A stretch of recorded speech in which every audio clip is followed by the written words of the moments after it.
Deer guys, আজকে আমি আপনাদেরকে দেখাবো কিভাবে বাংলা বাক্যকে ইংরেজিতে রূপান্তর করতে হয়। এখানে আমি দুটি বাক্য লিখে রেখেছি। একটি হচ্ছে আমি জানি কিভাবে সাঁতার কাটতে হয়, অপরটি হচ্ছে আমি জানি কিভাবে ফুটবল খেলতে হয়। তো দুটি বাক্যের স্ট্রাকচার কিন্তু একই রকম হবে, শুধু আমাদেরকে ভার্ব চেঞ্জ করতে হবে এবং অবজেক্ট চেঞ্জ করতে হবে। তো আমরা শুরু শুরু করি, চলুন। প্রথম বাক্যটি হচ্ছে আমি জানি কিভাবে সাঁতার কাটতে হয়। তো এটাকে আমরা প্রথমে লিখব। প্রথমে আমরা সাবজেক্টকে লিখতে হবে। সাবজেক্ট হচ্ছে আই। সাবজেক্টের পরে আমাদেরকে মূল ভার্ব লিখতে হবে। এখানে মূল ভার্ব হচ্ছে নো, জানা। আই নো, আমি জানি। কিভাবে ইংরেজি হবে হাউ। সাঁতার কাটতে, তো সাঁতার কাটার ইংরেজি হচ্ছে সুইম। তো সুইমের আগে আমাদেরকে টু দিতে হবে, যেহেতু সাঁতার কাটতে কথাটা এখানে লেখা আছে। এখন সাঁতার কাটা হচ্ছে সুইম।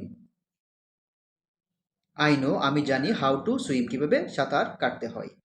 তো পরের বাক্যটি হচ্ছে আমি জানি কিভাবে ফুটবল খেলতে হয়। ঠিক আগের মতোই আমরা এটাকে রূপান্তর করব। তো প্রথমে আমাকে সাবজেক্ট লিখতে হবে। সাবজেক্ট হচ্ছে আই।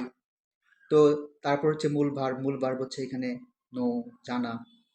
আই নো, আমি জানি কিভাবে ফুটবল খেলতে হয়। কিভাবে ইংরেজি হবে হাউ। ফুটবল হচ্ছে এখানে অবজেক্ট। অবজেক্টটাকে আমাদেরকে পরে রাখতে হবে, ভার্বের পরে রাখতে হবে। তো এখানে হচ্ছে খেলতে। খেলতে লিখতে হলে আমাদেরকে খেলার আগে টু ব্যবহার করতে হবে, মানে প্লের আগে টু ব্যবহার করতে হবে। I know how to play. কি খেলতে? ফুটবল। ফুটবলটা হচ্ছে এখানে অবজেক্ট, তাই এটাকে আমাদেরকে পরে রাখতে হবে। I know how to play football. তো এই স্ট্রাকচারটি যদি আপনারা অনুসরণ করতে পারেন, তাহলে এই একটি স্ট্রাকচার দিয়ে কিন্তু আপনারা অনেক বাক্য লিখতে পারবেন। ধন্যবাদ সকলকে।